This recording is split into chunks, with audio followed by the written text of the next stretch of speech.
Great, hey, how's it going, guys? It's 2012, 11:15, no, 16, early in the morning. Just getting back from a mini bike ride and a little bit of a sprint. And today, I would like to talk about, with my jacket on, it's a bit chilly, the architecture of one's social code, okay? Now, during this, I may whinge about personal things, but I'm going to try to frame all those personal whingings in a context whereby they serve as examples for more of the theory of what I'm talking about, because all this theory needs to get applied. You're going to apply this to your life. You are. I have, successful people have, it works. I also might get a little bit of whiteboard action. I also might divulge a couple of accents. Why? Because I like accents. I feel good. I feel good talking in a different accent. Because when I talk in a different accent, then you start thinking differently. Your brain changes a wee bit. Your thoughts change. You have about 60,000 thoughts a day. That's a day. That's a lot of thoughts, right? About 50,000 of those are about the exact same thought that you had the other day, right? They're repeated thoughts. How do you change some of those thoughts? So you start installing successful thoughts. Thoughts that lead to romance. Thoughts that lead to career success. Well, one way is actually to change your accent. That does help a bit. If you start thinking differently and change your accent. Another way is to be mindful of some of the content that I'm going to present in this probably fairly long recording. Alright? This vid. I'm John Kooz, also known as Vern Filius, and I am going to be talking about the architecture of one's social code. Okay, so how should I start this? I've done a recording on centering, feeling centered. Also, I work with accents to center me at times. Yeah. Because when you're doing a different accent, you feel different. You do, but you also feel more centered. And being centered it's a way of interacting with things. It's a way of interacting with yourself. It's a way of keeping in mind what you want to accomplish, what you have accomplished. And I talked about it in the context of feedback. Somebody who's off-center, they get tons of negative feedback, and they'll change everything. Oh, okay, and they'll placate. It's rubbish. Irrational. Or they'll, be hurt or wounded or what? Or somebody's off-centered as well, and they get positive feedback. They'll be like, what? Whoa, okay, I'll do more of that. Whoa, and they'll placate that. Or they'll I had this awesome image of somebody just kind of being like totally off center and connecting with positive feedback and not really knowing what they're doing. So centering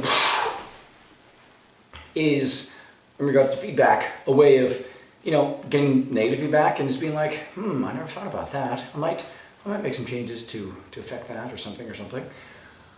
Or positive feedback and being like, cool, thanks a lot, mate, that's helpful, right? But they stay centered, It doesn't bounce off them. Feedback doesn't bounce off them. They aren't locked down to feedback. But they also are not totally vulnerable about feedback. In other words, feedback always helps them. They integrate feedback, negative, positive, negative, positive feedback, right? That's what people that are centered do when they receive feedback. They stay centered and they aren't immune to feedback, but they integrate it selectively, right? And there's a lot of other things that happen with centeredness that in regards to just feedback as well. Centeredness keeps you clear. And a person who's centered is always moving forward. It could be a small amount, of velocity, but when you're moving forward, sometimes you can accelerate greatly, but you're always moving forward whenever you're centered. When you aren't centered, you zigzag around and go backwards and whoa. I remember talking to a professor in college, and I'm going to get some water. Should I pause it? No, I won't pause it. I'm just finding a glass of water around here somewhere. I already poured a glass of water.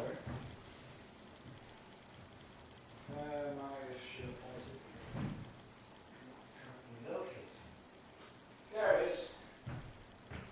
Glass of water on top of the fridge. I was in college talking with a dude,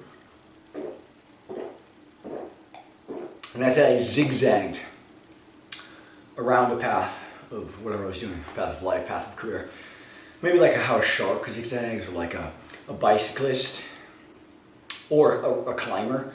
They use switchbacks, you know, but the path stays centered. That's a way of accomplishing things.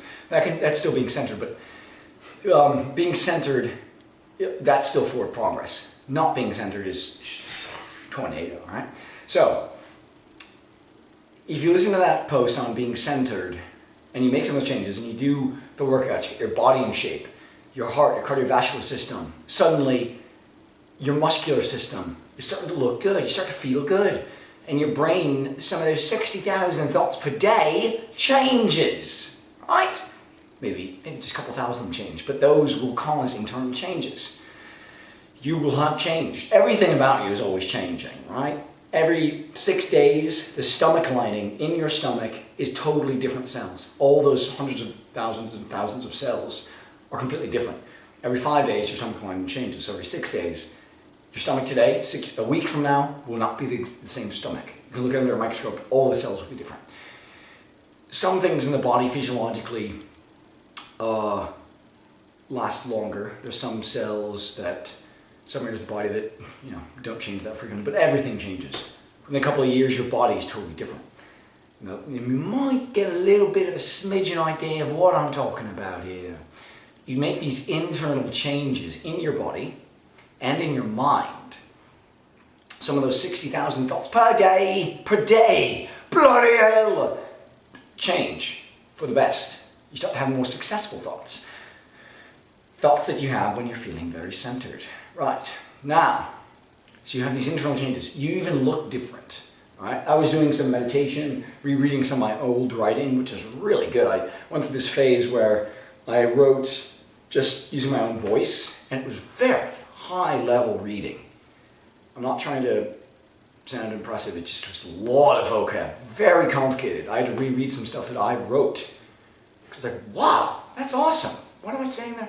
And it wasn't, some of it was a little bit obfuscated, but some of it was just complex and very, like, eloquently high vocab, complicated word, but not trying to be complicated. Well, actually a little bit was trying to be complicated, but most of it was just using high-level cognitive stuff with huge vocabulary. And I met with an editor, and the subsequent book was all focused on me dumbing down that to cater readership to more mainstream people, like lower IQ people, average IQ people. And yeah, my IQ is above average.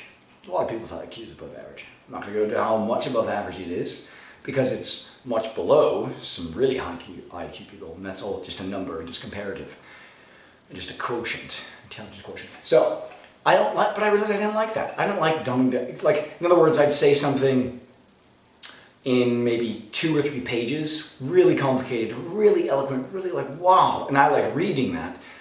And then most editors were like, whoa, that's really complicated. And most people couldn't, you know, they'd have to look up a lot of words and it'd be complicated for them. So I tried to turn something like that into like a whole chapter. And I don't like doing like that. I like saying condensed, complicated things in a way that's eloquent and meaningful. So I've been rereading some of that, doing more kind of core body workouts, and I've been rereading my own stuff has been the most meaningful thing possible. I'm pretty certain I wrote some of those things so that when I felt lost or uncertain about what to do later on, years later, I could reread them. And then it's like accessing my, I don't believe in a soul, but accessing my agenda, my life, my career. It's like I thought of that little Harry Potter antagonist dude who's a villain, but I forget his name, or Voldemort, there we go. I was on with a V there. He put his like soul in all these different things, and I don't know, some people do that in fantasy and fiction. But that's what I felt like. Not like a villain, but just like somebody, I was storing something in that book and rereading it, I've been accessing it, and man, it's so centering, mate. It's really good. It's really good. So, I've been doing more core body stuff. And then I totally changed. I noticed physiological change in my face, in my body, felt different, cared myself differently. Some of those 60,000 thoughts per day changed. And then I noticed something. And this is what led me to do this recording. I went out and about, and I saw the exact same people. And you most people encounter this. Actually, everybody encounters this. Even a hermit will see the exact same sort of environmental surroundings. But when you go to the shop, you pick things up there, you probably see similar people. When you go to work, friends, colleagues, that's the architecture of your social code. You could say it's a fancy word for whom you interact with in your environment, but it's not. Because if it was, I just would have said, oh, this is about whom you interact with in your environment. This is the architecture of your social code. And it's a complicated thing, and it's a problematic thing. It causes problems, it does. Because it's easy, well, it's simultaneously the hardest thing to do to change yourself, but it's also the easiest thing, because you have control of yourself and your body, right? Idiots have duped themselves into thinking that they don't, and that's why they hire idiotic trainers, which is just silly. That's why I don't like most gyms. You go to the gym, you see 3 different types of people. One, fatties sitting around all mopey and depressed after doing like half a set. Trainers darting around trying to hire the fatties, and then buff people trying to show off. Those are 3 types of people you see in the gym. There are exceptions. When I went to a gym, I just quickly did whatever my routine was. Exercise, cardio, lift, quickly, showered, get out. It was just like that's what I did. And that's a good way to interact with that, but otherwise gyms are kind of a headache. But as you may see all these same types of people, right? And it's not just the people you interact with, it's the architecture of social code. I'm not trying to soup that up and make it sound fancy. It's because it's a complicated thing. When you interact with yourself and you change yourself, like I said, that's one of the hardest things to do, but it's also one of the easiest because you have control of yourselves. That's why gyms are so toxic, because it's a bunch of people thinking they don't have the capacity to get themselves in shape, which you do, and I do, and everybody does. Everybody does. Everybody. Regardless of a malady, paraplegia, a nervous system, neurological thing. Everybody really does has the ability to change their body more than anybody else. Surgeons, doctors, they think, oh, you can always change your body. That's true, mate. That's true. Really true. Right. So, you make these changes finally, and they're installed, meaning they aren't like, oh, for like 2 days I did something differently. It's give myself a haircut, so I've got a little bit of hair. But these are installed changes. You look forward to repeating patterns that bring you success, health, career, success, alignment, all that stuff. But then you see the same kind of grody code when you go outside. When you interact with people, you go to the shop, you go to work, you go to, hopefully not the gym, whatever, right? You see the same crap. That is what gets people stuck more than anything. That's why it's called the architecture of your social code, and it is an architecture. Because you can relocate, and that's often a really good solution, because then you just have a new architecture that you blueprint and devalues and all that. And that's good. That's really good to do. Sometimes that's not an option to people. Sometimes it may not be the best circumstantial idea to do, but basically when you... Alright, so I presented that theory, and I'm going to go a little bit into some examples, okay? I've been in this environment where it's not where I really wanted to be, and I see the same people, and they aren't impressive. Sometimes they've been really helpful, because they look at the world very differently, and I like looking at people like that. They aren't people I'm moving towards, not even really moving away from. They don't interest me at all. Some of them have been very helpful. I was in a shop the other day, and I saw a guy walking in, a huge person. He was very big, more fat than big, and he was just in full camo. He was in full camouflage. It was kind of scary because this area where I've been in, it seems post-apocalyptic. And so seeing somebody in full camo kind of, triggered an evidential alert of, well, this place is kind of messed up. It feels like a post-apocalyptic battle zone, borderlands or something. Yeah, right. So that wasn't very comforting, to say the least. But you see the same things, and people interact with you a different way. And what I'm getting at is that sometimes your environment warps, distorts what you like. And this is very scary and it's very fucking annoying. And sometimes your environment clings to you and holds you back. Good social architecture code is composed of an environment that always helps you accelerate and always helps you move forward in life and in career and with romance and relationships and health. And it stabilizes the health that you want. Most environments don't do that, because if you have an environment like that, you probably won't be able to connect with it until you're at this, you've installed these successful patterns and health in your life. So seeing and interacting with all the same people, when you undergo these like internal changes, meditation, exercise, reading some stuff, changing some of those 60,000 thoughts per day, then some people can hold you back, some people can be clingy. There's a lot of people out there, and there's different types of people that negatively hold you back and that negatively cause you to feel stuck when you aren't stuck. You know? They create the illusion of stuckness, and that's dangerous. So it's very annoying. Now, what about how an environment can affect what you want? I am an ebook reader. I love ebooks. I like books. I love reading books. I've always loved reading books. I like reading some code that somebody put a lot of time into, usually a lot of time. Maybe an author wrote something in a very short amount of time. But usually a lot of thought and kind of like a little bit of a masterpiece of a well-structured thought and well-presented thought, right? Now, and usually it's really helpful. Like it connects with some ideas and helps change some of those 60,000 thoughts per day. This is old vodka, by the way. No, it's not, just water. Purified water with ice. Melted ice. And so, I was trying to be funny, but this is really serious. So I love ebooks. Love ebooks. Now what if I put myself in an environment with a bunch of old geezers, or maybe young lads and lasses, and they all were obsessed with paper-based books, and it was like a book club, and they were always talking, oh, I love this book, and they always had that. That would probably distort my affinity, my preference for ebooks. So your environment has to support your interests, right? And that's way, way more complicated than just, being around people that have like interests. Because that's just a little like a similarity, okay? What I'm talking about is the architecture of your social code, okay?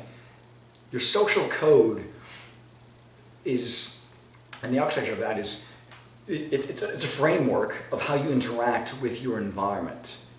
And it is also your environment. It's not just like, that person likes ebooks too. Okay? It's selectivity. It's being selective about your environment and the people you interact with. But it's also ensuring that you have kind of connections, like little tetherings, bearings in that environment that supports what you like and moves forward with your preferences and moves forward with, and it's not just encouraging either, because anyone can say, go for it. That's not very helpful, is it? It's not. You know, where there's resources for your success, and most importantly, there can't be interference or static in a good social code architecture.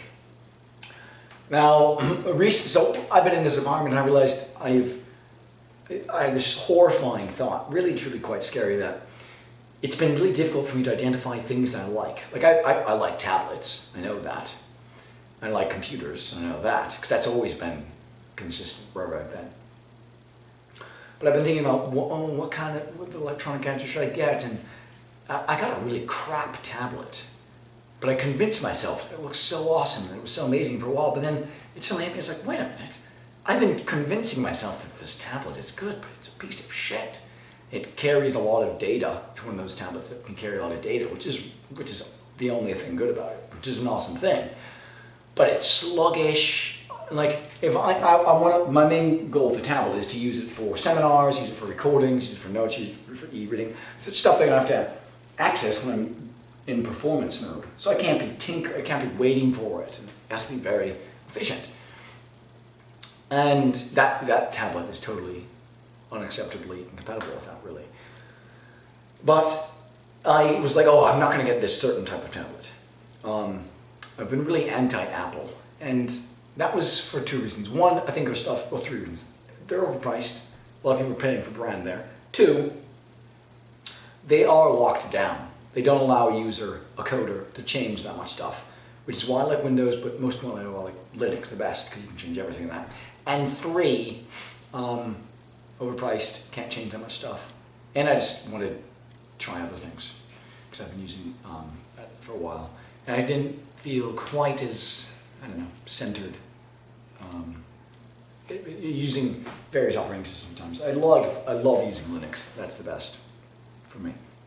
At least for other people, they have each to each one's own. But I saw a lot of people, I always see people talking about the iPads and Apple, and usually I'm like, oh, Apple. But I recently was considering maybe getting a really, really cheap old one from a couple of years ago. And that was kind of a disturbing thought, because I've been really anti-Apple. But most importantly, I started to think that, well, what if my environment and what I like and dislike has been infectious? That's a really scary thought. I remember in a cool late night conversation over rum, some people had rum and drinks and whatnot in Australia, talking to some people, and I declared that my greatest fear would be not knowing what I like and not knowing what I want to do. It'd be worse than being paralyzed and not be able to do that if I knew what it was. So this was a really scary thought. And now that I'm communicating it, I feel a bit better about it. I feel a bit happier, really. I feel like I'm more excited. Actually, I do feel a bit more excited. Yeah. But it's, if you're around a lot of people who like certain things, and those things are very different from your things, sometimes that can kind of have some weird mirror image reflection where it helps you continue doing things that you like, because it's like, oh, just like the opposite of that stuff.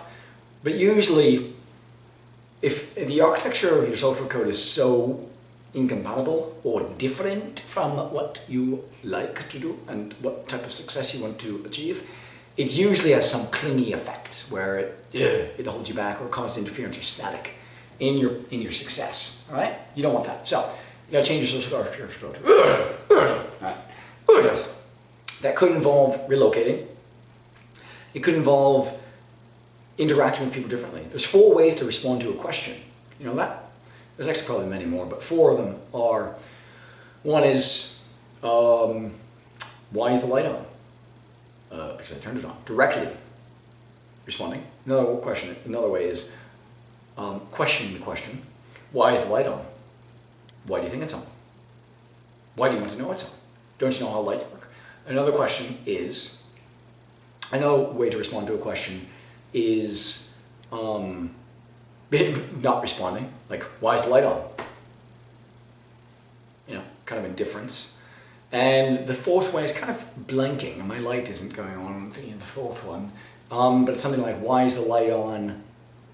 And then kind of having a totally different train of thought question, like, why is the light on? Did you know that Tesla is kind of more responsible for the light bulb than Edison? Kind of like a sort of related, that's kind of like a meta question about the question, like a meta philosophical intellectual question. Those are all valid ways to respond to a question. And that's something that was really almost like fear-inducing, shocking to me, because I always kind of have this robotic response. It's somebody asks me a question, answer. If you're doing Jeopardy like that Ken Jennings person, that's what you want to be doing. You want to be answering, or actually, you answer with a question there, I guess, but whatever. But it's totally valid to respond all those different ways. Just indifference. Oh, do you know this? What do you want to know? Oh, all those different ways. Because there's no guidelines, there's no rules for questions. There's free speech. And that's really kind of illuminating, and that's liberating for somebody who just answered the question the exact same way. So that's a way of interfacing differently. One little way, one social way of interacting with the architecture of social code. But it's an immensely scary thought that your environment may have caused you to like or dislike things that aren't really true to you. That's why I was so obsessed with travel for a while. Because when you travel, you access these intrinsic truths. Truths that are so intrinsically meaningful to you that they pop up everywhere. When I was in France, when I was in Australia, when I was homeless at times, when I was living in wilderness, when I was here, when I was there, I noticed some similar patterns. One, I like doing voice work. I do like books and whatnot. I do like having a bit of privacy. At times, food, drink. It wasn't that much. It wasn't that many spectacular things, but those were important. Voice work was interesting. That was really important to me. That was definitely intrinsic truths that emerged. Books were as well, and learning, constantly learning. I liked constantly learning, wherever I was. Actually, nothing much. When I was in classes, learning was kind of annoying, but outside of classes, learning felt awesome. Counterintuitively. All right, so what else? I think those keep me focused if I remember that I'm not just talking to a camera. I'm potentially talking to somebody looking at their computer screen, seeing me after I upload this. Gotta keep that in mind, that'll keep me focused. So, yeah, that's a scary thought, that the architecture of social code may have been kind of throwing out of alignment in very subtle ways, or causing interests that aren't really yours. So it's good to identify your interests, and then once those are solid, like once those have stability and they're installed in your life, to then connect externally with social architecture that has some interest and an interface that allows you to interact with that. Another thing that's going on is I'm a computer person, or at least I was. So a lot of what I do is kind of emulating code in social environments or just non-computer environments, which is kind of cool. It's kind of fun. It's a little bit complicated though at times. And sometimes it can't be emulated. It is the matrix, it has you. I'm just kidding. But that's sort of what it is, sort of like the architecture of one social code. But you create that matrix. You can always change that, which is good. But this thought, these tablet considerations is what kind of triggered this, catalyzed really, ignited this idea of the architecture of one social code, because it's like, well, I like the idea of a tablet. I love ebooks. Therefore, kind of makes a little bit of sense. Sort of does. I think it does. But then I reflected upon how I was very much never going to get a tablet like that. And then I was kind of recently considering that. And I realized, well, what made me think that? And oh dear. And you kind of learn about yourself when you, obviously when you travel and when you access intrinsic truths. That's like the definition of learning about yourself. Not learning intrinsic truths and thinking you've learned about yourself is invalid. That's not really learning about yourself. So identifying these intrinsic truths is really important. But connecting with social code that is uplifting and aligning is really important as well. But it's true, It's really bloody fucking true. If you interact with a lot of people and they like certain types of things, over time it's difficult to stay connected with what you like if what you like is very different from what those other people like. The example is like those book clubs with all those people who love paper-based books. If I did that constantly, I might, revert to old antiquated paper-based books. Similar like somebody using, I don't know, like an old-fashioned telly or something. I don't know. I like radio much more than telly these days. So this architecture of social code is very, very scary. It's very scary because it's very real. It's happening to you right now. Wherever anybody is, even if they're on the moon, they have a social architecture. And that code is possibly having a neutral effect, but usually holding them back, distorting what their likes are, in a bad way. But in a good way, it could be uplifting and aligning, keeping them aligned with what they actually like. That's the type of social code that you want and need. Or if you, because everybody drifts a little bit, you know? Everybody kind of vacillates or considers this, even if they're really centered. But the architecture of your social code reinforces that centering in a way that doesn't lock you down, in a way that still allows you for you to change and to succeed and to accelerate. So, it's cool stuff. What are some ways that you can, one, ascertain if your social code is healthy? Two, get good social code. Because even if your social code is, the architecture of your social code, your environment is uplifting, you still will want to improve it, because you always want to improve things. But you have to improve it for you. It's not like everybody change things, stop reading those paper-based books. I think I was actually interested in that for a while. I did some blog posts and I was like, oh, paper-based books are rubbish. And I saw some more people reading tablets, and I was like, oh shoot, I'm jealous, I want a tablet. So that's totally warped social code, right? Because I should be indifferent to people that are reading paper-based books, indifferent to people that are doing things that don't interest me, and joyfully connecting with people that have things going on that do interest me. Which is why I will definitely relocate soon, because there aren't enough resources around here where the architecture of the source code environment reflects my interests. So I'd be like waiting around for years and years and decades really until people started doing things that I like. And that would be a waste of time, it'd be humiliating, it'd be enraging, and it would, like this beautiful Australian woman mentioned, it would make me very bitter. I don't want to be bitter anymore. You want to be, there's so much better time that can be harnessed and connected with. Connecting with people that have like interests, good social architecture code. So you identify people that have similar interests, that are doing things that you want to be doing, that are doing things you like, and connect with that. Could be phone call, could be messages, could be moving around those people, could be traveling near those people, could be living around those people. But usually it almost always involves people and environment too. But environment is, weather, meteorology, it's kind of not what I'm talking about with architecture of social code. It's in the most simplest form, it's identifying people that are doing things that you want to be doing, that have things that you like, and that have, most importantly, have similar beliefs that you like, or beliefs that are attractive or successful beliefs. Now, what about just moving into wealthy people? That's an illusion. A lot of wealthy people have really toxic beliefs, really broken, warped, cluttering, bad beliefs. So it's not just necessarily people that are wealthy, or people that are healthy, or people that are successful.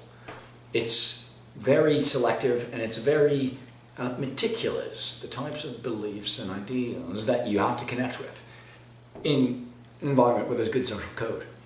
Because when you do that, and you are selective, and you can envision the types of people you want to connect with, like I don't see many people reading tablets. I'd like that, but more importantly, I'd like to have a tablet e-reader and be mobile myself, but then to not feel like, oh, look at me, I'm so awesome, I'm mobile, but to be interacting with people that are like that as well. So just kind of, oh, cool, yeah, I got this new app. I like this Android app. Oh, yeah, cool, I'll try that, look cool, Instead of just being like, what is this disgusting filth? These fucking morons reading fucking paper-based books, get the fuck out of here. Ugh.